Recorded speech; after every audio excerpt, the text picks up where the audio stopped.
Une fillette de 5 ans a été emprisonnée, et lorsqu'elle a été libérée à 18 ans, sa famille avait disparu. La seule chose que son père avait laissée derrière lui était une vieille boîte en bois.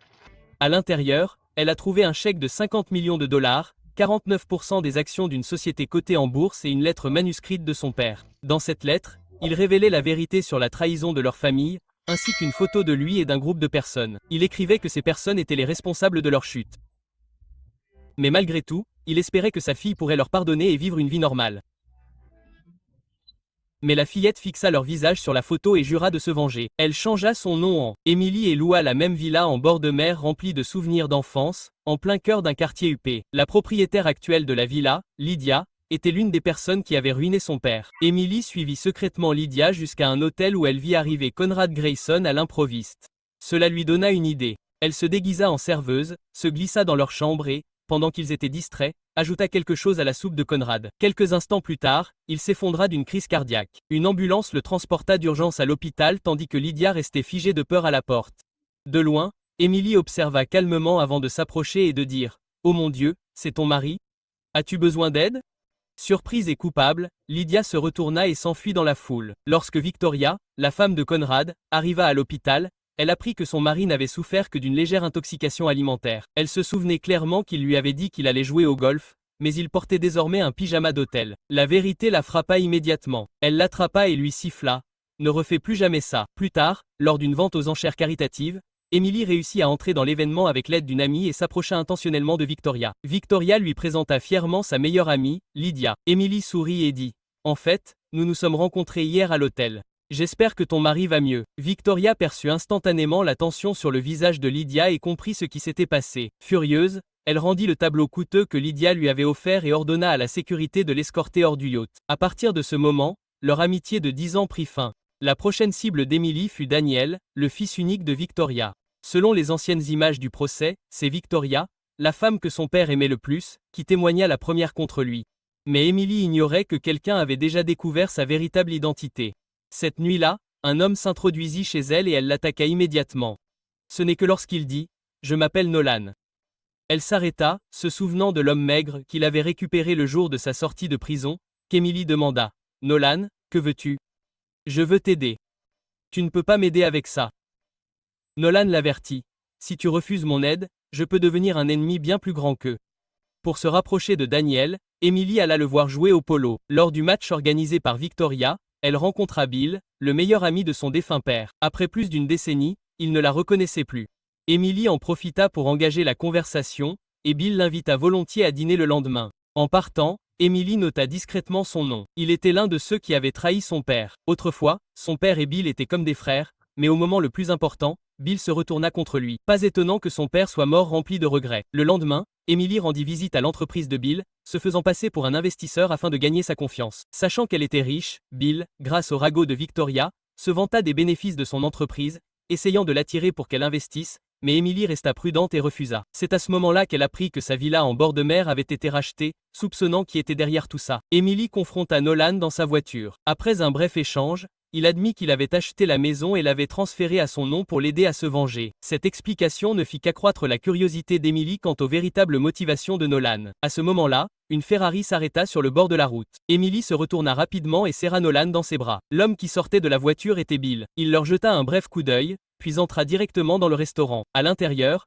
Bill interrogea Emily avec désinvolture sur sa relation avec Nolan. Sachant que Nolan était une figure majeure du monde de l'investissement, Emily changea de sujet en douceur, demandant à Bill de l'aider à acheter des actions d'Holcomb Cellular. Elle affirma avoir reçu des informations privilégiées selon lesquelles l'action était sur le point de monter en flèche. Bill la crut à moitié, mais décida de garder cela à l'esprit. Le lendemain, les médias débordèrent d'informations. Le groupe mondial de Nolan avait annoncé un partenariat avec Holcomb Cellular. Le cours de l'action explosa instantanément.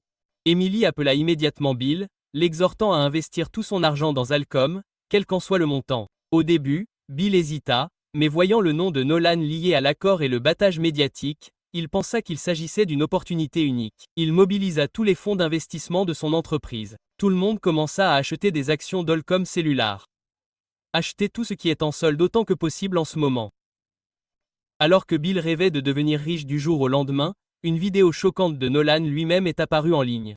Dans cette vidéo, Nolan déclarait que la rumeur de partenariat était fausse, un malentendu causé par une fuite interne. Presque instantanément, toutes les actions de Comcellular ont chuté. En quelques instants, tout le portefeuille d'investissement de Bill a été anéanti. Paniqué, il aboya des ordres à son personnel.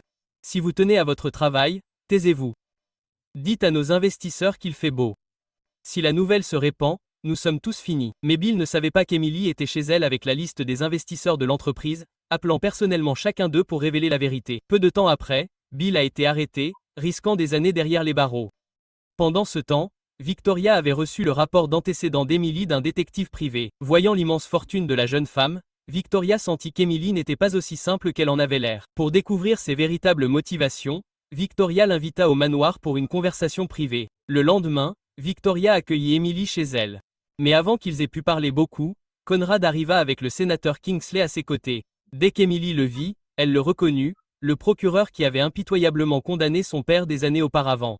Cette affaire avait fait de Kingsley un héros public et lancé sa carrière politique. Il était désormais là pour sa campagne électorale, bien que Victoria le méprise clairement. Alors que tout le monde discutait de la campagne à venir, Kingsley annonça qu'il allait prononcer son discours lors de la collecte de fonds du soir. À ce moment-là, son assistant lui tendit une tablette montrant une vidéo de Kingsley entrant dans un bâtiment inconnu.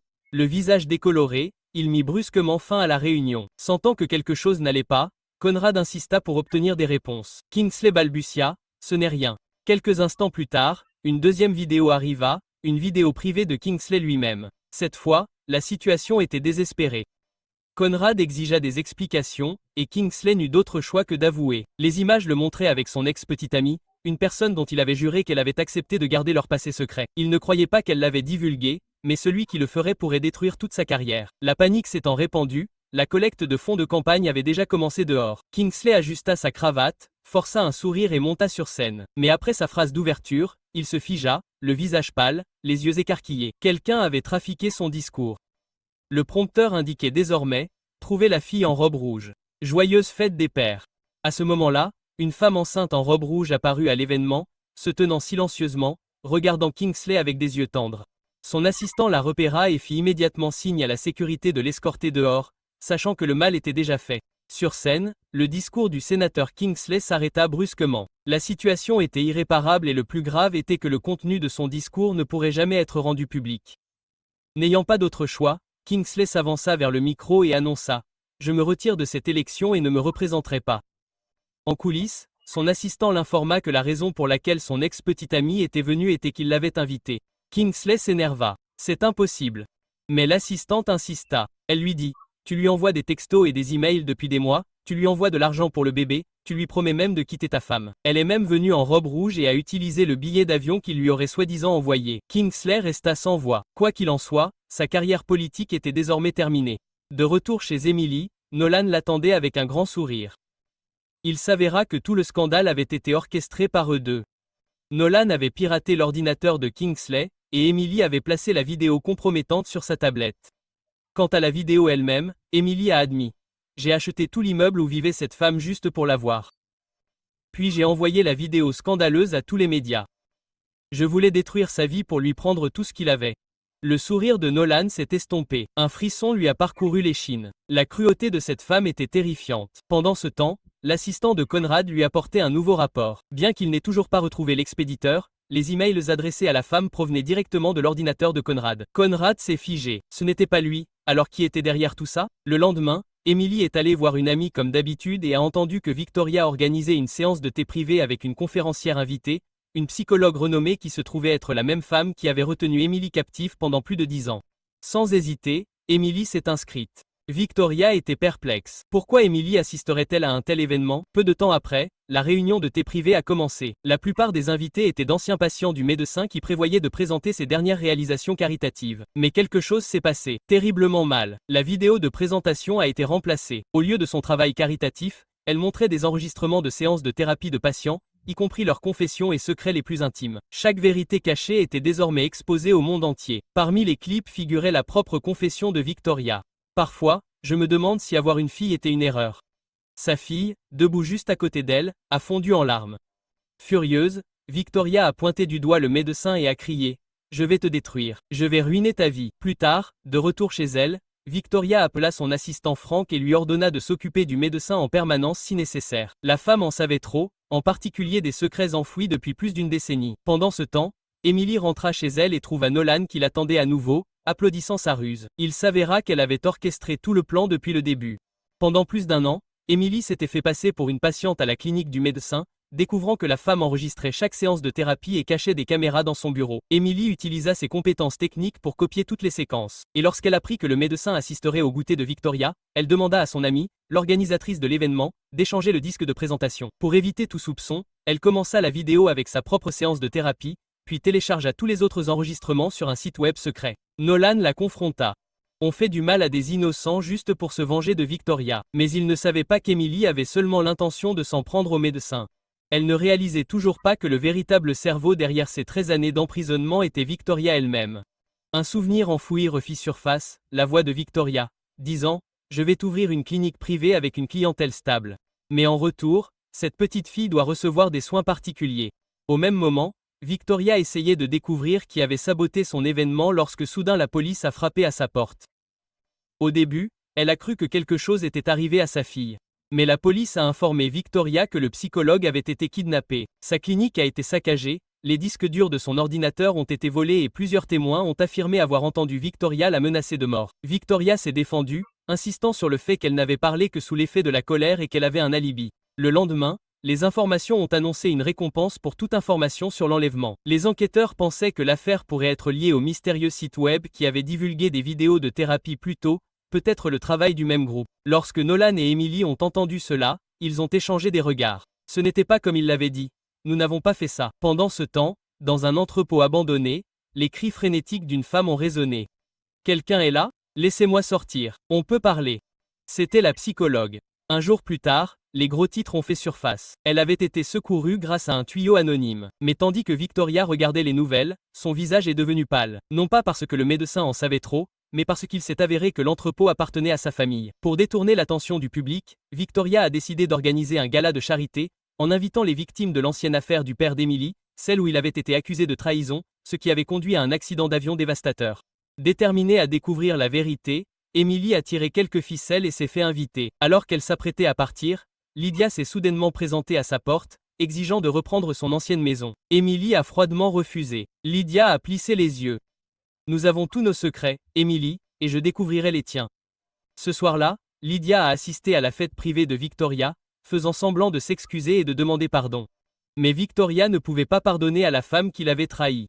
Emily s'est approchée et a dit calmement « Tu ne récupéreras pas la maison. J'ai déjà emballé toutes tes affaires et te les ai envoyées. » Lydia, vaincue, est partie en trombe. Le lendemain, Victoria a découvert que son mari, Conrad, avait transféré 10 millions de dollars à Lydia. Furieuse, elle l'a confrontée. « Qu'est-ce que tu fais? Pourquoi lui donner cet argent ?» répondit Conrad d'un ton neutre. « Pour te protéger, Lydia sait tout sur l'accident d'avion d'il y a 15 ans et tous les secrets qui ont suivi. Nous avons de la chance qu'elle ne nous ait pas encore dévoilés. 10 millions, c'est le prix de la paix. » Victoria se tut, bien que l'unité emplit ses yeux. Ce soir-là, Conrad se rendit chez Lydia, en colère et à cran. « Pourquoi es-tu allé chez moi pour tout mettre en branle ?» demanda-t-il. Lydia répondit qu'elle voulait seulement se réconcilier avec Victoria et rejoindre le cercle de la haute société. Puis elle lança un avertissement froid. « Si tu ne réponds pas à mes exigences demain soir au gala, je révélerai qui tu es vraiment, toi et ta femme. » Conrad craqua, attrapa une photo de Lydia et Victoria et la jeta par terre avant de partir en trombe. Lydia ramassa calmement la photo, mais se figea soudainement. Elle sortit une loupe et l'inspecta attentivement, remarquant que la serveuse en arrière-plan ressemblait trait pour trait à Emily. Un sourire narquois apparut sur son visage, mais elle ignorait que Nolan avait tout enregistré grâce à une caméra cachée sur l'étagère. Le lendemain, Nolan alla directement voir Emily. Il lui dit que Lydia l'avait reconnue sur la photo et avait même obtenu la liste des employés de cet événement. Emily ne paniquait pas. Au lieu de cela, elle demanda froidement « Comment le sais-tu » Nolan hésita, puis avoua « J'ai secrètement placé une caméra chez toi, mais hier, elle s'est retrouvée chez Lydia. » Emily comprit immédiatement ce qui s'était passé. La caméra devait être emballée avec les vieux objets qu'elle avait envoyés à Lydia. Elle devait maintenant récupérer cette photo à tout prix. Elle demanda à Nolan de pirater la base de données de l'entreprise de restauration et d'effacer son nom de la liste des employés. Il y a des années, juste après sa sortie de prison, elle s'était déguisée en serveuse sous son vrai nom juste pour voir les visages de ceux qui avaient détruit sa famille. Si Lydia l'apprenait maintenant, tout le plan de vengeance d'Emily s'effondrerait. À ce stade, Conrad rencontra Victoria et son assistant, Frank. J'ai essayé de lui parler, dit-il. Cette fois, Lydia ne veut pas d'argent. La seule chose qu'elle souhaite, c'est que Victoria l'accepte à nouveau. Victoria fronça les sourcils. Elle était également une patiente de ce psychologue, et sa vidéo était la seule à ne pas avoir fuité. Peut-être est-elle la véritable coupable de l'enlèvement. Elle envoya immédiatement Frank chez Lydia pour chercher des preuves, espérant frapper la première. Pendant ce temps, elle resta à la soirée caritative pour garder Lydia sous contrôle. Le gala commença. Lydia arriva en invitée spéciale, glamour et sûre d'elle. Elle se pencha vers Emily et lui murmura « Je connais ton secret ». Après le départ de Lydia, Emily appela rapidement Nolan. Il lui dit que la seule copie restante de la liste des employés de cet événement était conservée chez Lydia. Emily avait prévu de la récupérer elle-même, mais Daniel, le fils de Victoria et la pièce maîtresse de son plan de vengeance, apparut à l'improviste. N'ayant pas le choix, elle envoya Nolan la chercher à sa place. Pendant ce temps, Lydia monta sur scène pour son discours. En contrebas, Victoria et Conrad étaient assis, figés par la tension, les yeux rivés sur elle comme si elle était le diable en personne. Mais à leur grande surprise, Lydia ne les dénonça pas. Au lieu de cela, elle salua publiquement leur réalisation. Après le gala, Lydia s'approcha de Victoria, espérant que son geste de bonne volonté attendrirait le cœur de sa vieille amie. Mais Victoria ne fit que l'insulter et se moquer d'elle en retour. Lydia partit en larmes. Cette nuit-là, Nolan s'introduisit furtivement dans la maison de Lydia. Il faisait sombre et silencieux. Il trouva rapidement la liste des employés, la photo et récupéra la caméra cachée. Au moment où il partait, l'alarme retentit. Paniqué, il grimpa sur le toit pour vérifier, mais il vit le corps sans vie de Lydia étendu sur un taxi en contrebas. Du sang partout. Terrifié, il s'enfuit. De retour chez lui, Nolan connecta les images de la vidéosurveillance à son ordinateur portable. Ce qu'il vit le laissa bouche bée. Le lendemain matin, il se précipita chez Emily. Quand elle vit la vidéo, elle fut tout aussi stupéfaite. Les images montraient Frank, l'assistant de Victoria, s'introduisant par effraction chez Lydia, fouillant dans ses affaires. Il trouva un CD du Tea Party, celui qui avait été échangé avec un journal sur le retrait du sénateur Kingsley de l'élection. Convaincu par les preuves, Frank supposa que Lydia était le cerveau de l'enlèvement. Pire encore, son ordinateur contenait un discours exposant tous les crimes passés de Victoria et Conrad. Alarmé, Frank rapporta tout à Victoria. Elle ordonna « Apportez-moi toutes les preuves maintenant ». Quelques instants plus tard, Lydia rentra chez elle. Avant qu'elle ne puisse réagir, Frank attaqua. Elle hurla, se débattit désespérément, mais il était bien plus fort. Lydia monta en courant à l'étage en criant à l'aide, puis tout se termina exactement comme nous l'avions vu. Une fois la menace passée, Frank poussa un soupir de soulagement et laissa un message à Victoria. Lydia se suicida. Après avoir regardé les images, Nolan dit « Nous devrions porter l'affaire à la police ». Mais Emily secoua la tête. « Cela ne nous aidera pas pour l'instant. Victoria pense que Lydia était derrière tout ce qui jouait en notre faveur. Mais pour mener à bien ce plan de vengeance, nous avons besoin que Frank disparaisse. Cette vidéo va nous aider à y parvenir. » Le lendemain, alors que Conrad regardait les informations sur Lydia, il reçut un email anonyme contenant la vidéo de son meurtre. Il fut horrifié.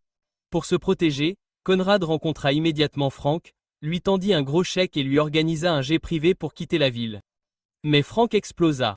« J'ai servi cette famille pendant près de 20 ans, et maintenant vous me jetez avec un chèque. Sans moi, vous n'auriez rien de ce que vous avez aujourd'hui. » Il sortit en trombe, furieux. Plus tard, Conrad rentra chez lui et trouva Victoria toujours en train de parler de Frank.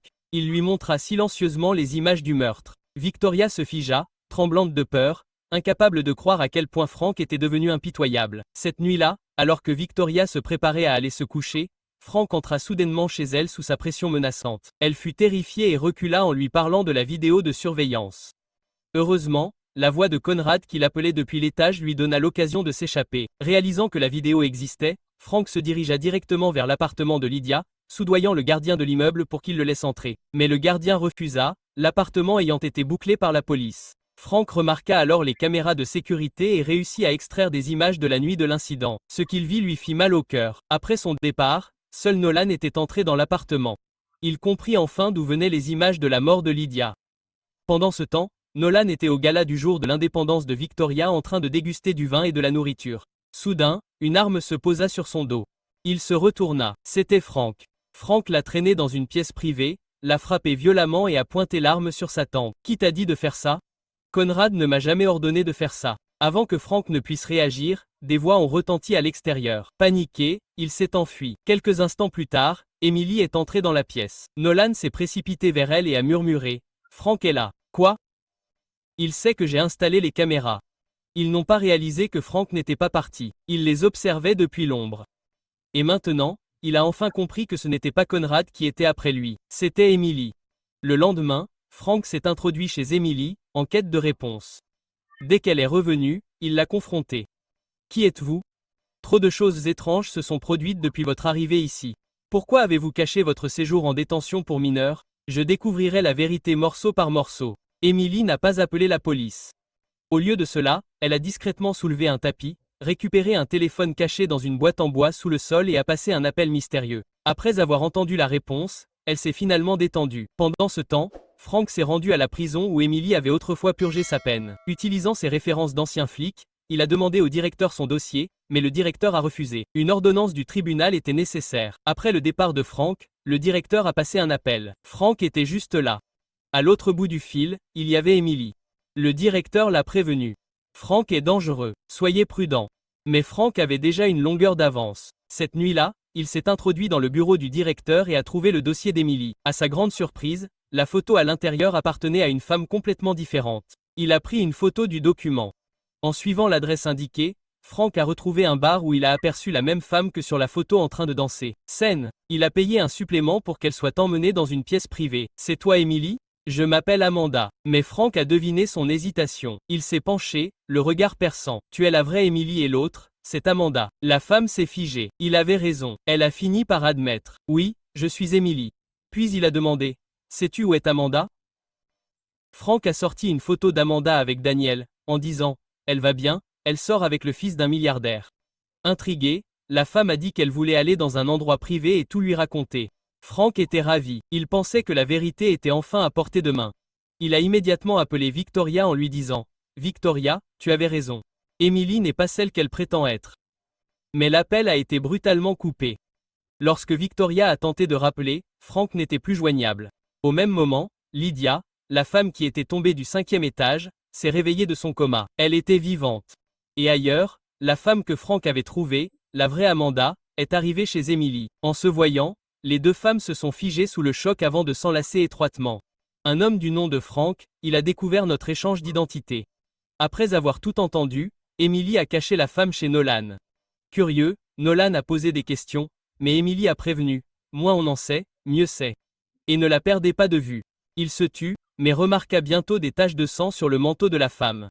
Cette nuit-là, Nolan apprit que Frank, l'assistant de Victoria, était mort subitement. Son esprit se tourna directement vers la mystérieuse femme. Elle nia les faits jusqu'à ce que Nolan lui présente les résultats des analyses sanguines de son manteau et du portefeuille de Frank. Elle n'avait plus aucune défense. Face à Emily, Nolan entendit enfin la vérité. Après que Frank eut découvert l'échange d'identité, il appela Victoria pour lui faire un rapport. Pour protéger Emily, la femme attaqua, tua Frank et jeta le corps dans les broussailles en bord de route. Nolan sentit qu'il avait fait le mauvais choix. Imperturbable, Emily sortit le téléphone de Frank et dit à Nolan de s'en débarrasser immédiatement, sinon il serait lui aussi impliqué. Puis, elle lui tendit les billets d'avion. La femme s'envolerait pour la France le lendemain. Désormais, elle est Amanda, et Emily reste Emily. Pendant ce temps, Lydia se rétablissait chez Victoria. Bien que partiellement amnésique, elle se souvint d'une photo avec Emily et dit à Victoria, « Il y a une photo. De qui? Nous. » À la fête du Nouvel An 2003, Emily était là. Victoria a trouvé la photo pour constater qu'il ne s'agissait pas d'Emily. Ébranlée, Lydia a commencé à douter de sa propre santé mentale. Il ne savait pas que quelques jours plus tôt, à la demande d'Emily, Nolan avait fabriqué un double parfait, et qu'Emily avait échangé la photo lors d'une livraison. En accompagnant Amanda, Emily a eu le sentiment d'avoir enfin colmaté la plus grande fuite de son plan de vengeance. Mais Amanda n'est pas partie. Elle est revenue. La prochaine cible d'Emily, la journaliste devenue auteure qu'il avait mise derrière les barreaux. À l'époque, alors que David était piégé et emprisonné, la jeune Emily jouait l'innocente pour survivre. Un journaliste mineur s'est fait passer pour un défenseur de la justice, a gagné sa confiance, puis a volé des preuves essentielles pour les revendre à Victoria à des fins lucratives. Emily a lu son livre plus tard et s'est rendu compte qu'elle avait été trahie. Emily l'a approché en tant que fan. Avec Nolan, elle s'est rendue au bureau de l'auteur en tant qu'investisseur. Là, elle a trouvé des étagères remplies de cassettes de David. Fièrement, le journaliste a été arrêté. L'auteur a déclaré qu'il s'agissait des documents d'interview de David, l'épine dorsale de son livre. Apprenant qu'il voulait réinterner Amanda, Emily lui tendit un piège. Elle fit accepter à Amanda une interview publique. Pendant qu'Emily et Nolan se cachaient à proximité, leur donnant des réponses par oreillette. Acculé par des réponses précises, l'auteur se tut. Emily fit signe à Amanda de passer à l'offensive. Le lancement du livre de demain est votre dernière chance de rectifier le tir. Profitez-en. Ils partirent sans pouvoir répliquer. Ébranlé, l'auteur décida de révéler la vérité lors du lancement. Mais le lendemain matin, Victoria lui rendit visite en premier. Il avoua. Amanda a découvert votre lien avec son père. Si elle continue de creuser et de tout exposer, je serai la plus grande imposture de l'histoire de la littérature. De son siège dans le public, Emily regarda l'auteur se figer de peur, refusant de révéler la vérité. Furieuse, elle prit une décision. Elle demanda à Nolan d'inviter l'auteur à dîner. Et quand l'un des 10 plus grands milliardaires de Forbes envoie une invitation, il est impossible de dire non. Pendant leur absence, Emily se glissa dans son bureau, défoncé, ouvrit le placard, prit toutes les cassettes vidéo et mit le feu à la pièce avec une cigarette. Lorsque les hommes revinrent, tout le bureau n'était plus que cendres. Tous les brouillons et enregistrements avaient disparu. L'auteur s'effondra de désespoir, pleurant sur le sol tandis que Nolan souriait triomphalement derrière lui. De retour chez elle, Emily regarda à nouveau les cassettes de son père et découvrit une vérité choquante. La plus jeune fille de Victoria était sa sœur biologique.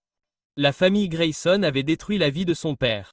Dès le début, le plan de vengeance d'Emily incluait de séduire Daniel, le fils aîné de Victoria. Après des mois de complot minutieux, elle devint la fiancée de Daniel, infiltrant le cercle restreint des Grayson. Maintenant, avec ce secret, elle se demandait comment le tourner à son avantage. Ce matin-là, Conrad et Daniel prenaient leur petit déjeuner lorsqu'un inconnu tendit à Conrad une clé USB et un mot. Quelques instants plus tard, Conrad prit son avocat et demanda le divorce. Victoria était abasourdie. Conrad passa une vidéo. Un homme révéla sa liaison avec Victoria, laissant entendre que la fille de Conrad ne le serait peut-être pas. Être à lui. Conrad dit froidement. Je vais ordonner un test ADN. Si c'est vrai, vous repartirez sans rien. Il prit secrètement une mèche de cheveux de leur fille. Pendant ce temps, Victoria se tourna vers son avocat personnel pour gérer le divorce et retrouver la source de la vidéo. Les images étaient censées avoir été détruites dans l'incendie. Si elles refont surface maintenant, une seule personne pourrait en être la cause, Amanda. Victoria invita Amanda à prendre le thé pendant que ses hommes fouillaient ses antécédents. Au cours de leur rencontre,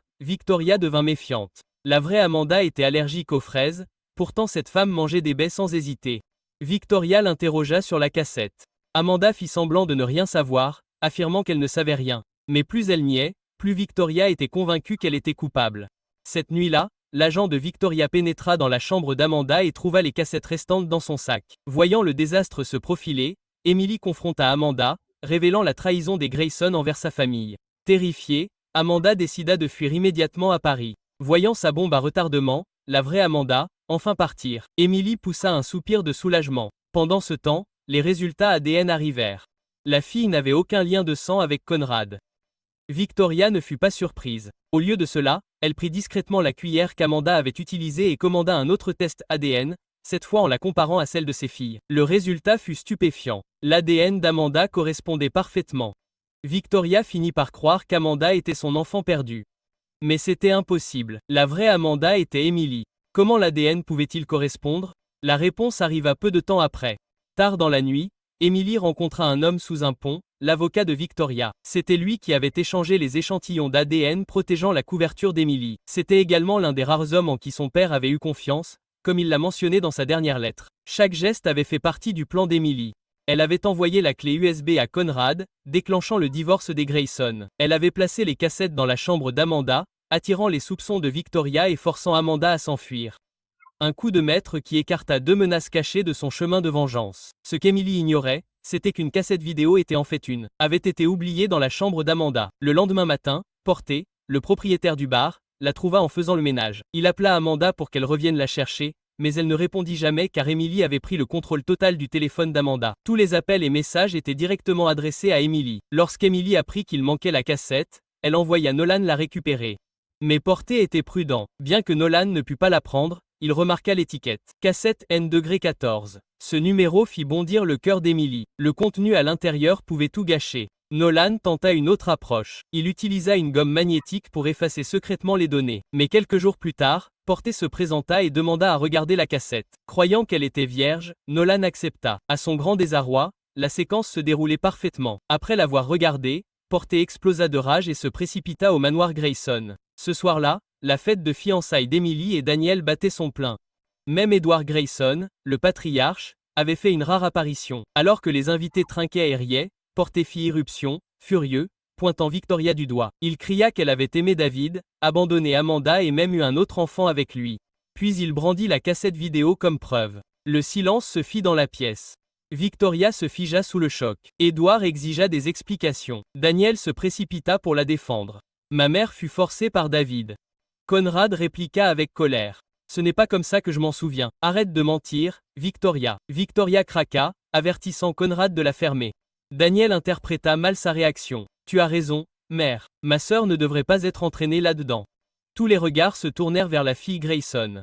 Sous la pression, Conrad finit par admettre que David était son vrai père. La fille, horrifiée que son père biologique soit un terroriste condamné, s'enfuit en pleurant. La famille se sépara et Emily sourit. Son plan n'avait même pas commencé, et pourtant Porté avait fait le travail à sa place. Édouard prit Conrad à part, furieux. Aucun père n'humilie sa famille comme ça. Il retira à Conrad son statut d'agent aérien et déclara Daniel son successeur. Cachée dans l'ombre, Victoria entendit et le chagrin pesait sur elle. Le visage de Nolan se transforma en un sourire triomphant. En voyant les Grayson s'effondrer, Emily appela Nolan en soupirant. Tes gadgets sont inutiles. Mais quand elle rentra chez elle, son sourire disparut. Le tapis fut soulevé, la boîte en bois disparut. Il ne restait plus qu'une carte d'invitation sur laquelle était écrit « Chère Emily Sorn ». Son sang se glaça. Quelques instants plus tard, un appel arriva. Une voix dit « J'ai la boîte et Amanda ». Emily reconnut la voix, Tyler, le camarade de classe de Daniel. Il exigea 5 millions de dollars demain. De l'argent pour le parking de la fille. Le lendemain, Emily arriva en retard exprès. Avant que Tyler ne puisse appeler, une arme fut pointée sur sa tête. C'était Emily. Elle l'attacha à la clôture, trouva la boîte à souvenirs de son père dans son coffre et demanda « Où est Amanda ?» Puis soudain, une autre arme fut pointée sur elle. « Amanda, pourquoi fais-tu ça ?» demanda Emily. Amanda ne répondit pas. Elle libéra simplement Tyler et prit l'argent. En les regardant partir, Emily resta silencieuse, secouée. Quand Nolan apprit que la boîte avait disparu, il paniqua. « Cours, Emily. Si cette boîte est divulguée, ton secret est mort, et toi aussi. » Mais Emily, poussée par la vengeance, ignora l'avertissement. Elle appela Daniel et apprit qu'il rencontrait un homme d'affaires japonais nommé Taada. À l'évocation de ce nom, Emily sourit faiblement. Personne d'autre ne le savait. Taada était son mentor. Le soir de la fête arriva.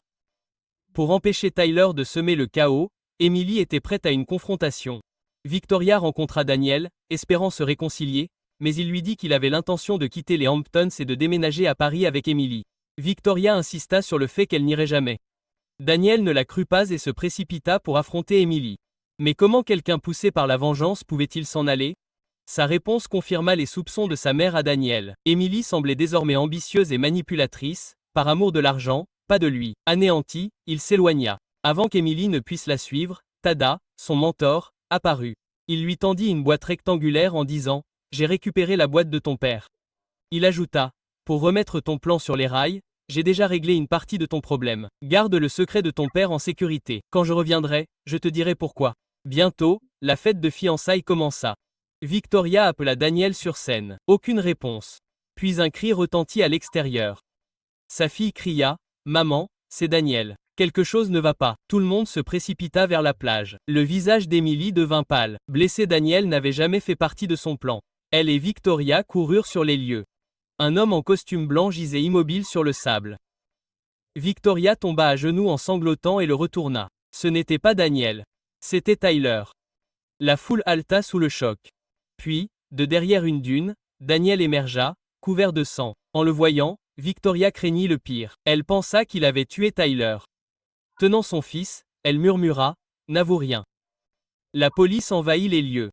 Tout le monde, y compris Victoria, fut emmené pour être interrogé. Des témoins affirmèrent avoir vu une silhouette en sweat à capuche gris fuir la zone. Cette nuit-là, Declan, le jeune frère de Porté, rentra à la maison en tremblant. Il avait vu le visage de l'homme. Quand Jack arriva, Declan lui montra un sweat à capuche gris taché de sang qu'il avait trouvé. L'expression de Jack devint sombre. Il savait. Avec les preuves en main, Daniel devint le principal suspect. En raison de ses antécédents, le juge ordonna son placement en détention sans caution dans une prison de haute sécurité. Les Grayson engagèrent le meilleur avocat d'Amérique pour le défendre. Au cours de l'enquête, l'avocat trouva 2 témoins, la sœur de Daniel et Declan Porté. Tous deux décrivirent une silhouette encapuchonnée s'enfuyant, mais les caméras de surveillance avaient été piratées, filmant en boucle les 3 premières minutes de la fête. Il s'agissait clairement d'un coup monté prémédité. Pourtant, aucun des témoins ne pouvait dire si le suspect était un homme ou une femme. Pour Victoria et Conrad, cela n'avait aucune importance. Tout comme il y a des années, lorsqu'il avait piégé le père d'Emily, il prévoit désormais de sacrifier Amanda comme bouc émissaire. L'avocat avait prévenu. Un seul suspect ne tiendra pas la route devant le tribunal. Les Grayson ont donc jeté leur dévolu sur Jack Porter, un homme respecté du coin, difficile à discréditer. Ils avaient besoin d'une voix publique pour influencer l'opinion. Emily est intervenue, suggérant à l'auteur, dont le bureau avait brûlé, de s'en occuper elle-même. L'auteur, noyé dans l'alcool, a dégrisé à cette offre. Si cela permet de révéler la vérité, je ferai tout ce qu'il faut. Amanda ayant disparu, il est allé voir Jack pour obtenir des réponses, mais il a été mis dehors. Alors qu'il partait, Declan lui a couru après en disant « Il faisait trop sombre. Je n'ai vu personne clairement. » Et la sœur de Daniel était défoncée. Ce qu'elle a vu était peut-être une hallucination. Armée de cette révélation digne d'un gros titre, l'auteur est rentré chez elle, prête à publier l'histoire le lendemain matin. Soudain, un message anonyme est apparu sur l'écran de l'ordinateur de l'auteur. « Je sais qui a incendié votre maison. » Il a supposé que c'était Amanda, la fille disparue, et a demandé où elle était. Mais l'expéditeur n'a pas répondu. Au lieu de cela, on lui a dit de vérifier le tiroir de son bureau. À l'intérieur, il trouva ses vieilles cassettes vidéo, celles qu'il pensait avoir disparues. À cet instant, il comprit que Victoria était derrière l'incendie. Pendant ce temps, Victoria rencontra son avocat, prêt à tout pour faire libérer Daniel sous caution. Après tout, son riche fils n'était pas fait pour rester derrière les barreaux à vie. L'avocat lui dit qu'il n'y avait que 2 options. Trouver un nouveau suspect ou créer un incident mettant sa vie en danger en prison. À court d'options, Victoria choisit la seconde. Elle soudoya un gardien pour que cela arrive. Peu de temps après, Daniel fut sauvagement battu sous la douche. Cela fonctionna. Le juge approuva sa libération sous caution, mais leur soulagement fut de courte durée. L'avocat revint avec de mauvaises nouvelles. Daniel pourrait retourner en prison. L'auteur avait publié un article révélant que la sœur de Daniel avait consommé des drogues hallucinogènes la nuit du meurtre. Cette révélation détruisit sa crédibilité et ternit l'image de la famille Grayson. Furieuse, Victoria confronta l'auteur, exigeant qu'il se rétracte et s'excuse. Mais il avait déjà décidé qu'elle était coupable. « J'en ai assez de travailler pour votre famille », dit-il froidement. L'empire Grayson est sur le point de s'effondrer. Victoria était impuissante. Avec des témoins discrédités et aucune nouvelle preuve, la condamnation de Daniel semblait inévitable. En désespoir de cause, elle eut une idée tordue. Elle allait convaincre Daniel de piéger Emily, faisant d'elle la principale suspecte. Après tout, l'arme qui a tué Tyler appartenait à Emily. À ce moment-là, Emily se déguisa en femme glamour et rencontra l'associé de Victoria dans un bar. Quelques jours plus tôt, elle avait appris que Victoria avait l'intention de tout mettre sur le dos de Jack Porter. Au départ, Emily avait prévu de rester en dehors de l'affaire, mais plus maintenant. Elle demanda à Nolan de persuader Jack de quitter la ville. Au cours de leur conversation, Nolan découvrit une vérité choquante. Jack s'était rendu sur les lieux du crime et possédait une preuve essentielle. Le sweat à capuche gris taché du sang de la victime. Emily dit à Nolan de faire sortir Jack pendant qu'elle se faufilait chez lui, où elle trouva le sweat à capuche et mit en scène un faux cambriolage. Mais lorsqu'elle rentra chez elle, elle resta figée. Daniel, à qui il était interdit de sortir de chez lui, l'attendait. « Où étais-tu, Emily ?» Il l'avait remarqué en train de sortir en douce, l'avait appelée des dizaines de fois et, mort d'inquiétude, avait violé son ordonnance du tribunal pour la retrouver. Avant qu'elle ne puisse s'expliquer, la police est arrivée et a arrêté Daniel pour avoir quitté le lieu de détention. S'il était reconnu coupable, sa peine serait doublée. Alors que le procès de Daniel allait commencer, l'associé de Victoria a été arrêté. Sur la banquette arrière de sa voiture, le sweat à capuche gris encore taché de sang, il a été immédiatement déclaré principal suspect. Lorsque l'avocat est venu l'interroger, il était déjà mort. Il avait laissé derrière lui une lettre d'aveu dans laquelle il reconnaissait tout. Grâce à la forte persuasion financière de Victoria, Daniel a été innocenté de toutes les accusations et libéré. Emily était abasourdie. Le sweat à capuche avait été sa proie, mais la mort soudaine de l'homme ne faisait pas partie de son plan. Elle a vérifié les enregistrements de la surveillance du domicile de Grayson et a découvert la vérité. Après son arrestation, l'homme avait appelé Victoria, la menaçant. « Si vous ne me faites pas sortir, je révélerai tout ce que votre famille a fait. » Lorsque Conrad a appris la menace, il a appelé quelqu'un de l'ombre. Peu de temps après, l'homme fut retrouvé mort en prison. Et grâce à cet enregistrement, Emily réalisa une autre horreur. La mort de son père n'était pas ce qu'elle semblait être. Le tueur avait disparu le lendemain. Dans la chambre de Charlotte Grayson, Emily aperçut une photo de son père prise avant sa mort. Sur celle-ci, il tenait un carnet, quelque chose qu'elle n'avait jamais reçu parmi ses effets personnels. Soupçonnant une dissimulation, Emily contacta Nolan. Mais une fois que Nolan comprit ce qu'elle cherchait, il se précipita pour cacher le carnet, pour être pris en flagrant délit lorsqu'Emily arriva plus tôt. En étudiant le journal, Emily trouva une mystérieuse série d'initiales, CM. Ses recherches montrèrent qu'une femme portant ce pseudonyme était morte de maladie l'année même où son père avait été tué. Mais les dossiers d'un autre hôpital révélèrent qu'une femme portant les mêmes caractéristiques était toujours en vie. Déterminée à ne rater aucune piste, Emily alla la trouver et fut stupéfaite de voir une photo de Nolan et de la femme accrochée au mur. C'est alors qu'elle apprit la vérité. CM avait élevé Nolan et il avait caché le carnet pour la protéger. Il y a des années, 900 était la comptable privée de la famille Grayson. Elle découvrit le plan des Grayson pour piéger David Clark, mais avant qu'elle ne puisse l'avertir, David fut assassiné. Au même moment, Grayson Global fut soudainement perquisitionné par la police et même Conrad devint la cible d'une enquête. Épuisé, Conrad rentra chez lui et trouva Daniel qui l'attendait. Daniel exigea la vérité. « Avez-vous ordonné la mort de cet homme ?» Au début, Conrad resta silencieux, mais voulant apaiser la tension, il avoua tout, comment ils avaient piégé David Clark et les secrets les plus sombres de la famille. Aucun des deux ne réalisa qu'Emily écoutait. Elle avait cru que Daniel était différent de sa famille corrompue jusqu'à la conférence de presse du lendemain, lorsque Daniel mentit effrontément, rejetant la faute sur l'associé décédé. Tous les sentiments qu'elle avait pour lui s'éteignirent ce jour-là. Elle ajouta Daniel Grayson à sa liste de cibles et jura de détruire tout l'empire Grayson. En revoyant l'interview de Conrad, Emily remarqua qu'un vieil homme aux cheveux argentés apparaissait brièvement à la fin, le même visage qu'un gardien de prison assassiné aux côtés de son père. Elle était certaine qu'il était lié à la mort de son père.